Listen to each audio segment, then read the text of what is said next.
Olá, olá, olá! Sucesso com vocês?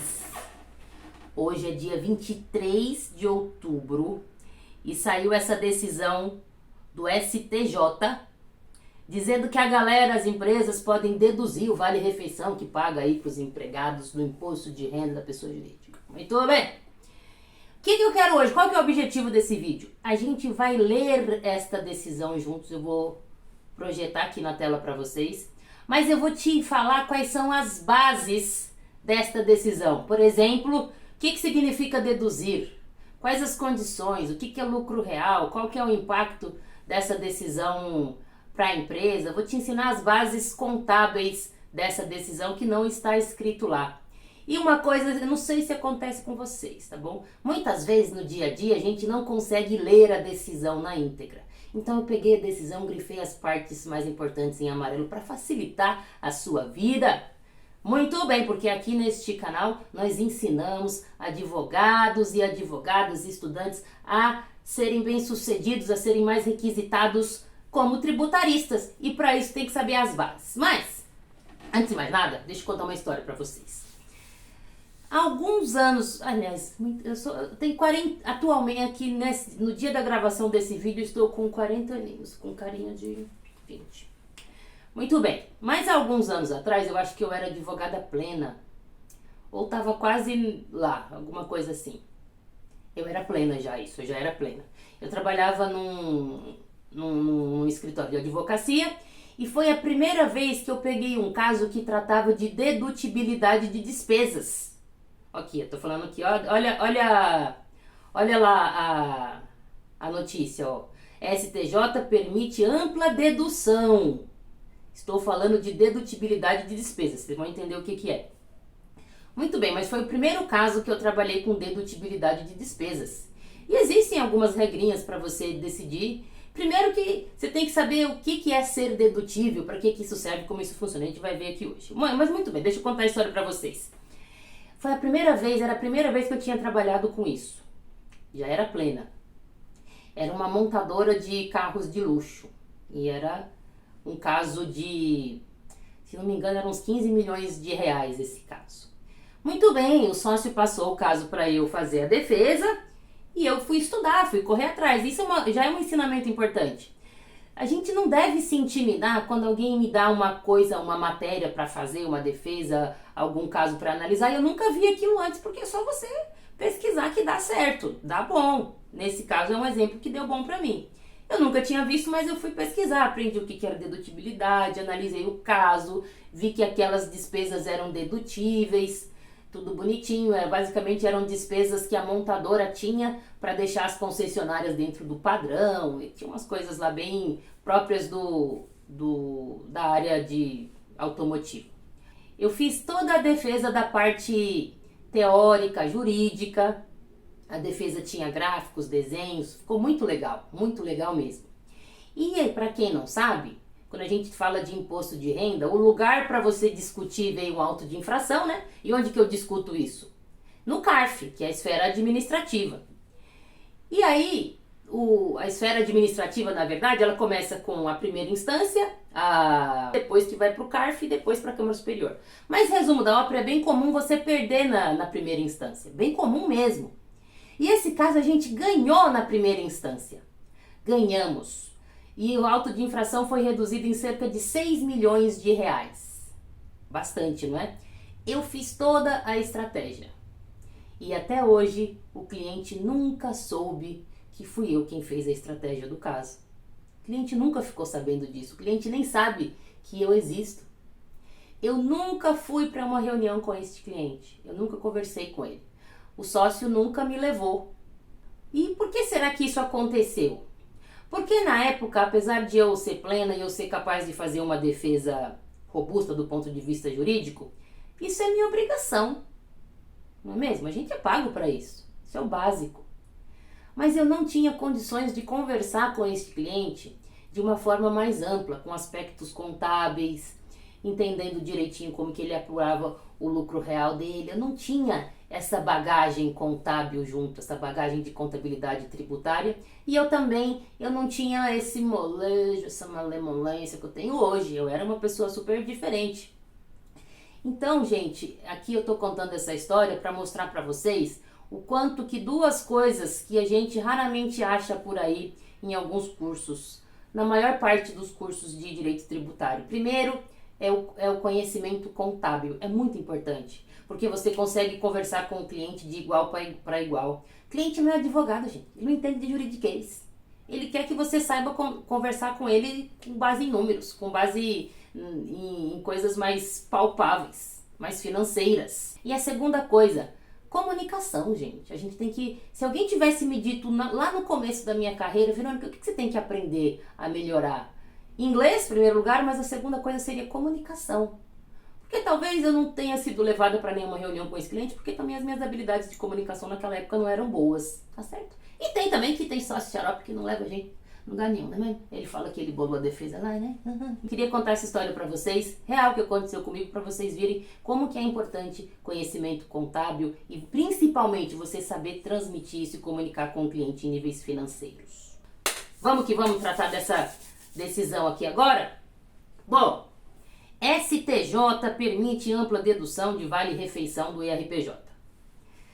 Antes de mais nada, a gente tem que trabalhar alguns conceitos aqui, muito importantes, antes de tratar dessa decisão. Vou contar aqui, deixa eu abrir aqui, ó, a decisão, aqui, que bonitinho. Vamos ver aqui essa decisão, deixa eu ver se o tamanho tá bom. Do que a gente está falando, grosso modo? Que teve um decreto, ó, o decreto 10.854 de 2021, que alterou o regulamento do imposto de renda, que a gente chama carinhosamente de RIR 2018. E o que esse decreto de 2021 teve de alteração? Ele falou assim, ô empresa, você sabe a dedução que você pode fazer do Programa de Alimentação do Trabalhador, o PAT? Pois é, esta dedução, ela é limitada a partir de agora. Não é tudo que você gasta nesse Programa de Alimentação do Trabalhador que você pode deduzir. Esse limite vai ser agora. Você só pode deduzir se você pagar até 5 salários mínimos, muito bem. E a segunda limitação, você só vai poder deduzir a parcela do benefício que corresponder ao valor máximo de um salário mínimo. Então, teve limitações aqui. Não é tudo que eu gasto nesse Programa de Alimentação do Trabalhador que eu posso deduzir desse PAT.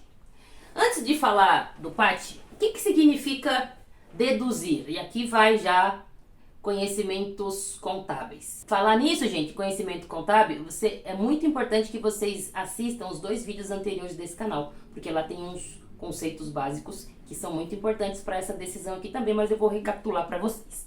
Na contabilidade, tem uma demonstração financeira que chama demonstração do resultado do exercício. É uma declaração, a demonstração do resultado do exercício é uma declaração onde a empresa mostra ali quanto que ela teve de lucro ou de prejuízo. Na contabilidade, eu estou falando agora de contabilidade, como que isso funciona? A empresa tem as receitas, vendi mercadoria, prestei serviço, fiz um monte de coisa, sei lá. Tive 1 milhão de receitas com as minhas vendas. E aí, logo embaixo, tem as despesas, os custos, não é? Tudo que a empresa gastou para gerar aquela receita. Então vamos imaginar que eu sou uma empresa que vende goiabadas. Eu gosto de goiabada. Eu vendo goiabadas. Tive 1 milhão de receita lá vendendo goiabada. Para eu fabricar essa goiabada, eu tive que gastar comprando a goiaba. É um custo de produção, a goiaba. Tive que comprar açúcar. Tive que comprar conservante. Vai que a goiabada não é super natural. Tive que pagar a galera para fazer a goiabada. Ela não se faz sozinha. Um monte de despesa ali. Tive 1 milhão de receitas e as despesas. Aqui embaixo. Muito que bem. Vamos imaginar que eu tive aí nesse exemplo 600 mil de despesas. Então, 1 milhão de receitas, menos 600 mil de... 1 milhão de receitas, menos 600 mil de despesas, eu sobro aqui um lucro na minha contabilidade de 400 mil. É assim que a contabilidade calcula o lucro. E para a contabilidade é um ser democrático, super democrático. Ela não faz distinção de despesas. Tudo que é despesa ela aceita. Bota lá. Tomei multa, bota lá. Comprei goiaba estragada, bota lá. Comprei goiaba mais caro porque quem vendia era um parente, bota lá como despesa. Não tá nem aí. A contabilidade não tem critério. Tudo que é despesa para ela, ela aceita lá. Tranquilo, tranquilinho. E aí, quando você faz receitas menos despesas, dá o lucro. Lembra que o imposto de renda, a base de cálculo dele é o lucro da empresa? É o lucro da empresa, a base de cálculo do imposto de renda. Mas aí, a base de cálculo do imposto de renda, a empresa não vai pegar diretamente da contabilidade. Não vai pegar direto da contabilidade. Vai partir da contabilidade, mas não vai pegar direto de lá. Se a contabilidade democrática aceita todas as despesas, o tributário não. O tributário ele pensa assim, olha, quanto mais despesa uma empresa tem, menor é o lucro, não é? Vamos voltar no exemplo da goiabada? Eu vendi 1 milhão, tive 600 mil de despesas, o lucro é de 400. Se eu tivesse tido 700 mil de despesas, o lucro seria de 300, não é? Então, o fisco sabe, o tributário sabe que quanto mais despesas existem, menor é o lucro. E se o lucro é a base de cálculo, quanto menor ele for, menos imposto você paga, né? Em tese. Então, é por isso que o tributário não aceita todas as despesas, igual lá na contabilidade. Não, não, não. O tributário ele é mais exigente. Não é toda despesa que ele aceita como redutor do lucro. Então, como é que o tributário faz? Primeira coisa, não vai dar para falar tudo nesse vídeo os conceitos. Hoje eu vou falar de lucro real, lucro presumido para uma próxima oportunidade. Tá fazendo sentido? Ó, curte aí, viu? Ajuda a tia aqui, tá certo? A espalhar esse conhecimento para geral. Primeiro, esse jeitinho de você olhar todas as despesas que a empresa teve para ver qual foi o lucro, se chama lucro real. Pensa na expressão, ó, lucro real, real. É em tese o que realmente aconteceu, tá bom? É disso que a gente está falando aqui hoje, lucro real. Existe uma outra forma de calcular o lucro, que é o lucro presumido. Pensa nessa expressão, lucro presumido. Presumido. O que é uma coisa presumida? Você não tem certeza se foi aquilo mesmo, né?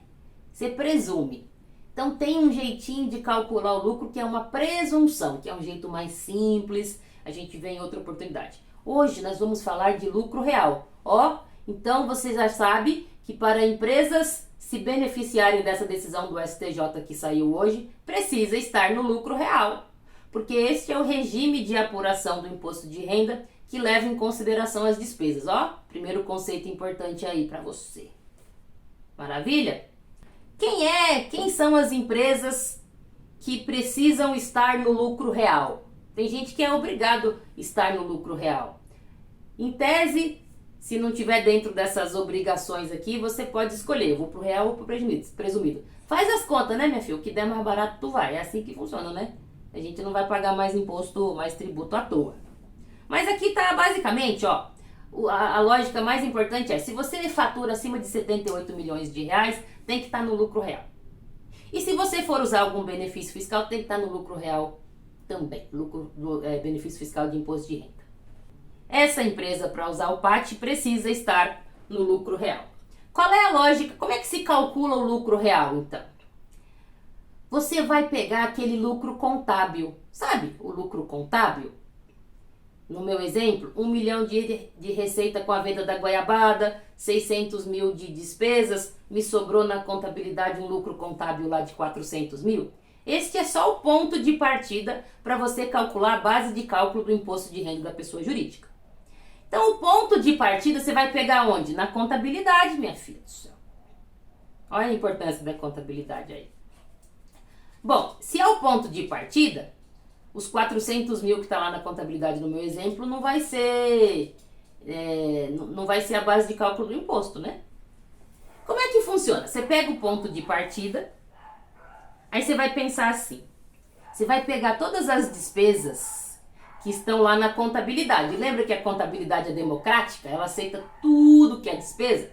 Bom, a gente... Nossa, meus cachorros começaram a latir aqui, gente. Isso é a pior hora.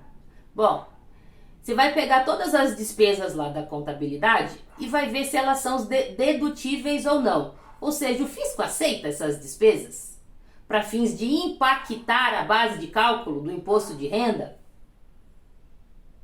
Por exemplo, tem um tipo de despesa que é clássica, que é uma empresa gasta dinheiro para comprar brindes para os funcionários, para os clientes, seja lá quem for, e tem gente que gasta um bocado de dinheiro com isso. Para a contabilidade isso é uma despesa e diminui o lucro. Para o fisco não, ele fala essa despesa eu não aceito. Todas as despesas que o fisco não aceita, a gente chama de adições. Tá aqui, ó. Então você pega o lucro contábil e põe um sinal de mais ao nome, né? Adição, adição. Então você adiciona ao lucro. E logo na sequência você vê que são casos menos comuns, mas tem algumas receitas que tá lá na contabilidade, bonitinho, e o fisco fala, pô, nem precisa tributar isso aí. São poucas coisas, mas acontece. Aí você vem aqui e diminui as exclusões. Eu vou ter um cálculo com números reais. Aguenta seu coração. Fechou? Aí, aqui embaixo, vai aparecer o lucro real, que é quase a sua base de cálculo já, do imposto de renda, quase. E aí, antes das compensações, porque tem algumas coisas que você pode compensar aqui depois. Então, o lucro real quase, aí você vê se tem prejuízo fiscal acumulado para compensar, e aí você tem a base de cálculo do imposto de renda propriamente dita. Agora vamos ver um cálculo do lucro real na prática? Olha só como é que funciona. Olha que interessante isso daqui, ó. Vou até deixar em vermelho. Essa empresa, na verdade, ao invés de ter lá na contabilidade, então esse número aqui, esse 1.687.000, eu peguei da onde? Da contabilidade, lá da demonstração do resultado do exercício. E essa empresa, ela teve prejuízo. Prejuízo, por isso que tá aqui o sinal de menos. Prejuízo, deixei em vermelho. O que significa? Ela teve mais receitas do que despesas. E eu gosto desse exemplo, porque essa empresa teve prejuízo, não teve lucro. Será que vai ter imposto a pagar? Tem que ver, né? Porque lembra que eu falei que no tributário, para calcular imposto de renda, você parte do que está na contabilidade, mas aquilo não é a base de cálculo propriamente dita? Aí essa empresa foi analisar todas as despesas que estão lá na contabilidade. E algumas despesas que estavam lá na contabilidade, o fisco não aceita, teve coisas que teve que ser adicionadas aqui. Então aqui tem várias, eu não vou entrar no detalhe de cada despesa, tá certo? Mas assim, a lógica por enquanto é, tudo que é despesa que o fisco não aceita, você tem que adicionar aqui. E além disso tem que adicionar também o cálculo de preços de transferência. A gente pode fazer um vídeo só disso depois, super legal. Colocar até em inglês aqui, transfer pricing. Mas aqui são todas as adições. Pense em adição em tudo que é despesa que o fisco não aceita. Então aqui está meu lucro. Eu vou pegando essas despesas e vou adicionando. Olha lá, ó. Esses 5 milhões aqui nada mais é do que a soma lá, a fórmula, tá vendo? Eu vou adicionando tudo que o fisco não aceita. Essa questão de adições temporárias e permanentes também, não vamos tratar disso agora, porque a gente pode fazer um vídeo só para detalhar o lucro real. Vamos por partes. Tudo é adição, beleza? Pouco importa se é adição permanente ou temporária por enquanto. Mas tá aqui, tudo que o fisco não aceita. 5 milhões, eu vou adicionando a isso aqui, ó.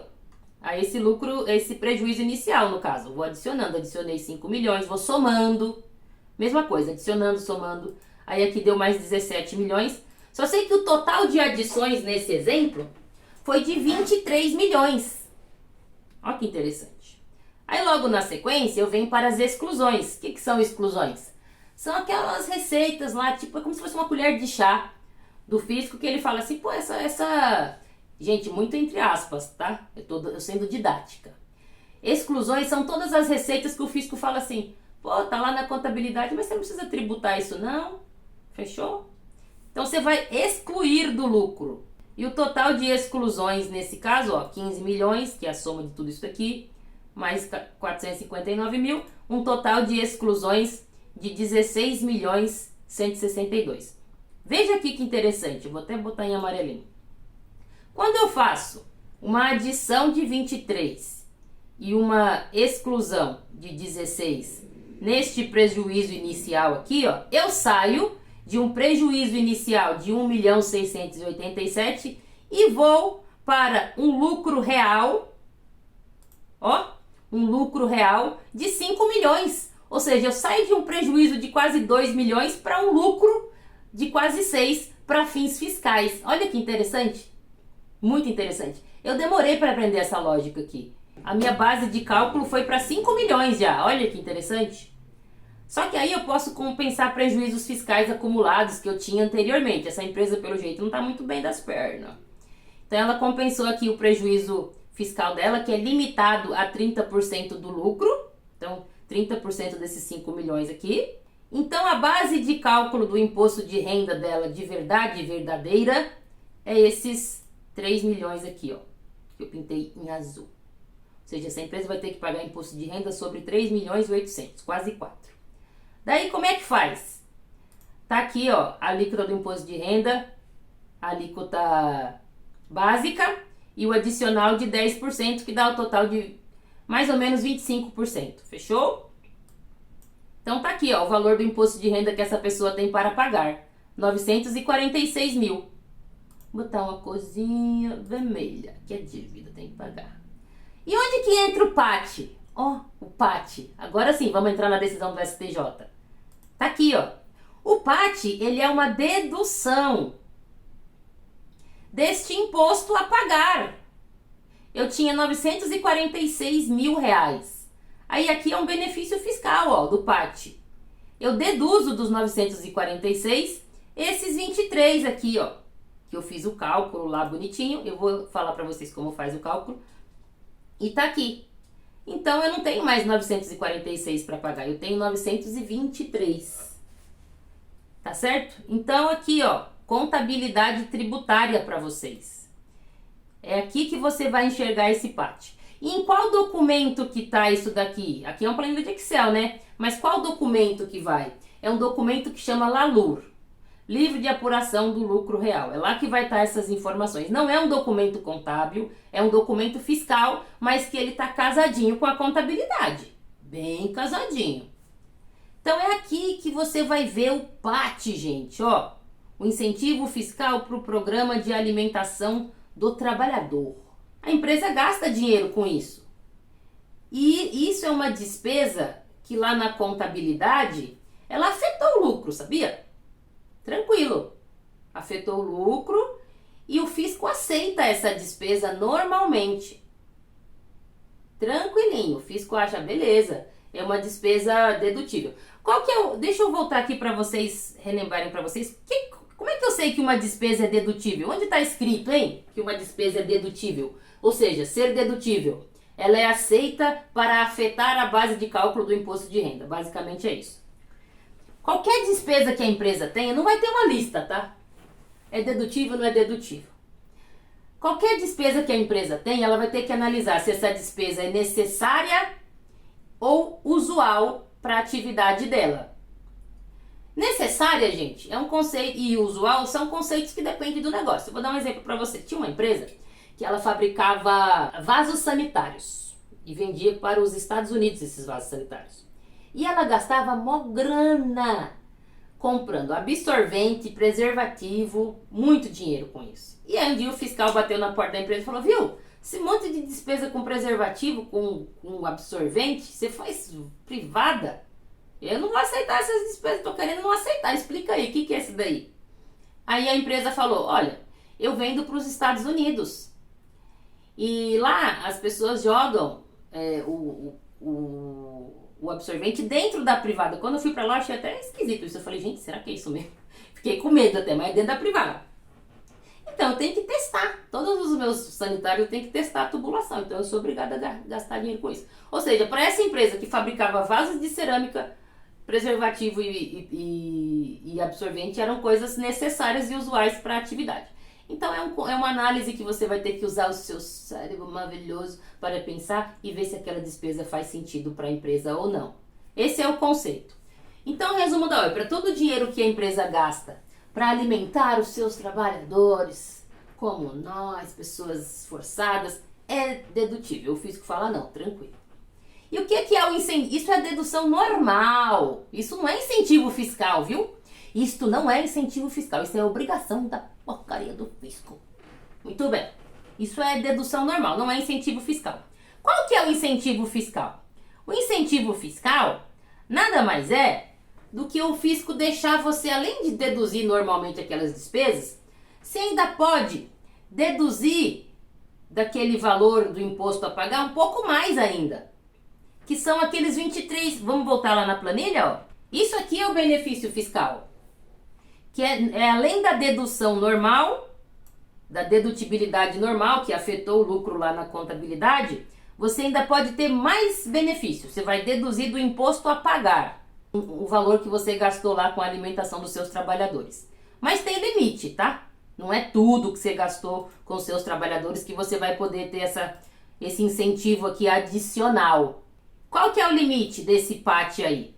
Você pode pegar 15% da despesa que você teve com a galerinha, com seus funcionários, e deduzir diretamente do imposto de renda devido, ou o segundo limite, que é 4% do imposto de renda devido. Você calcula os dois e vê qual que você pode usar.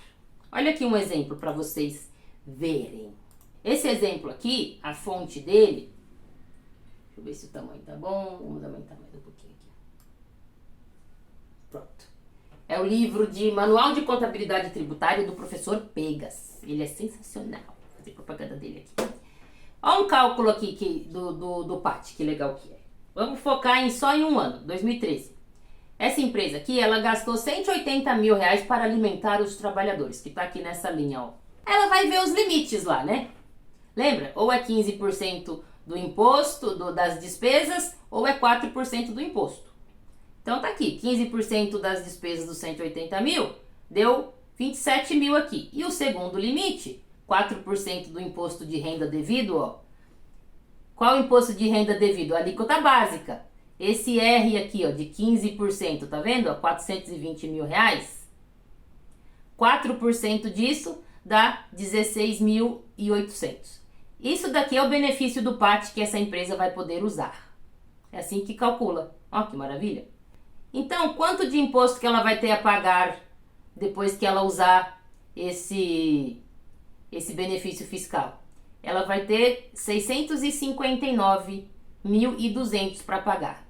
É assim que é feito o cálculo do PAT, grosso modo. Vamos analisar agora, então, a decisão do STF propriamente dita. Ó, o que esse decreto 10.000... Ô, empresa, a dedução do PAT, o dinheiro que você gastou com seus trabalhadores, programa de alimentação do trabalhador, você vai ter um limite para você usar esse benefício fiscal. E o limite você só pode computar para o valor que você gastou com aqueles trabalhadores que ganham até 5 salários mínimos. Então é o seguinte, nesse exemplo que eu dei ali na tabela, a empresa gastou 180 mil de PAT como um todo, para geral. Aí, de acordo com esse decreto, ela teria que fazer um cálculo a mais e falar, putz, quanto que eu gastei só com a galerinha que ganha até 5 salários mínimos? Muito provavelmente não vai ser os 180 mil todo. Essa é a lógica. E o STJ falou assim, o decreto, quando você restringe a dedução do Programa de Alimentação do Trabalhador, do PAT, você está violando o princípio da legalidade. Você cometeu uma ilegalidade, você é ilegal, decreto ilegal. Por quê? Porque a lei mardita não traz essa limitação. Se a lei não traz limitação, você não pode trazer. Lembra lá, né, que os decretos, a hierarquia das leis, as pirâmides do nosso querido Kelsey, os decretos não podem ultrapassar o que está na lei, minha filha. Então, esse decreto é ilegal. Vamos ler o resto da decisão. Ela é relativamente curta. Se a gente for pensar em decisões do STJ, que pode ser, já vi. Esses dias atrás eu tive que ler uma decisão que tinha 100 e poucas páginas, quase infartei, para fazer esse mesmo esquema, deixar amarelinho para facilitar. Ó, e é legal que esse recurso, ele chegou no STJ, com recurso da Fazenda, porque o contribuinte tinha ganhado no tribunal. E aí no tribunal já tinha falado que essa limitação da dedução era ilegal. Que legal, o TRF falou que era ilegal. Aqui, isso aqui ó, que eu tô nessa parte, nada mais é do que a transcrição do acórdão recorrido. Mas vamos ler porque tem uns conceitos legais aqui, ó. O PAT, né, ele veio com essa lei de 76, ou seja, é coisa velha. E essa lei disse assim: as pessoas jurídicas que aderirem ao programa de alimentação do trabalhador, ou seja, tem que aderir, tem uma formalidade aí, viu? O PAT não é tudo, você tem que estar num programa específico. Você vai entrar lá e vai fazer essa formalidade junto do Ministério do Trabalho, tudo bonitinho. E aí essa lei previu que essa empresa poderia deduzir, de acordo com os requisitos que está lá na lei mais delimitadinho. Você vai ter que, terminando o vídeo aqui, se quiser se aprofundar, dar uma olhada nessa lei, não é mesmo? Estudar a fundo, é assim que a gente cresce como tributarista. Para ter acesso ao benefício do PAT, você tem que apurar o IRPJ pelo lucro real, que é o que a gente viu no começo desse vídeo. Olha como precisa ter embasamento para entender as decisões do essa decisão do STJ. Bom, até aqui só historinha. Relatório, né? Vamos ver o que o STJ... Nossa, tá difícil hoje, meu Deus. O STJ decidiu. Aqui é a ementa. Eu já deixei tudo em amarelinho para facilitar a vida de vocês. Olha que legal. Esse aqui não tá em amarelo, mas é importante. O STJ tinha avaliado uma limitação anterior que o fisco tentou também via instrução normativa. Tá certo? Mas... como essa limitação anterior já é causa-ganho, ninguém mais fala disso, depois quem quiser se aprofunda. Mas é interessante que ele usou decisões anteriores para embasar essa, que é uma coisa boa, né? Porque às vezes a gente vê o STJ passando por cima das decisões anteriores, né, gente? Segurança jurídica tá coisa escassa, e nesse caso aqui. Aqui, ó, a decisão, ela transcreve várias outras que serviu como analogia. E tá a decisão propriamente dita. Mutatis mutandis, ou seja, pela mesma razão, pelo mesmo raciocínio de que aquela limitação anterior via instrução normativa não podia acontecer, essa de agora via decreto também não pode, né, minha filha? Então tá aqui, aí a decisão fala: com efeito, ato infralegal não pode restringir, ampliar ou alterar direitos decorrentes de lei. A lei é quem estabelece as diretrizes para a atuação administrativa. Ou seja, se você quiser limitar alguma coisa, vai ter que alterar a lei. Processo legislativo, tudo bonitinho. E aqui ele fala assim, ó. Em conclusão, o decreto lá de 2021, quando ele restringe, eu não estou lendo propriamente, estou mudando um pouquinho as palavras, tá? Quando ele restringe a dedução do PAT a valores pagos a título de alimentação para os trabalhadores que recebam até 5 salários mínimos e também limita a dedução desse valor a no máximo 1 salário mínimo, isso é uma ilegalidade, porque a lei não trouxe essa limitação. Aqui, uma parte importante que está até em negrito, olha, a Fazenda Pública está falando que cabe à administração pública regulamentar como prioridade o atendimento dos trabalhadores de baixa renda. Beleza, você pode cuidar dessa galerinha que ganha pouco, que é a maior parte do nosso país, não é mesmo? Tá certo, e é importante fazer isso. Mas, aí a decisão fala, o que está em negrito aqui, ó. O que a lei não permite é que, sob o pretexto de priorizar os trabalhadores de baixa renda, você suprima direitos já estabelecidos por lei em relação a todos os outros trabalhadores. Ou seja, você não pode descobrir um santo para cobrir o outro. É isso que está falando aqui. E é legal que deixou em negrito para destacar bem isso. Se o poder público vê alguma necessidade de ajustar esse programa do PAT, vai ter que fazer pelo caminho jurídico correto, que é a alteração da lei, e não via decreto. Então, resumo da ópera, gente. A gente tem aqui uma oportunidade super legal de uma decisão do STJ que caiu por terra essa ilegalidade aí que é a limitação dos benefícios fiscal do PAT somente para aqueles funcionários que ganham até 5 mil reais. 5 salários mínimos. Se vocês souberem de alguma empresa que se enquadra nessa situação e que eventualmente tenha obedecido ao decreto, ou seja, deduzido menos, se ela deduz menos, ela pagou mais de imposto. Então você tem aí um precedente muito bom para utilizar e na sua vida prática e se destacar no escritório, na empresa que você trabalha, mas principalmente você entender as bases e saber conversar sobre esse tema de forma profunda. Se fez sentido esse vídeo, de novo, lembra de dar uma curtida e até a próxima. Beijo no coração de vocês.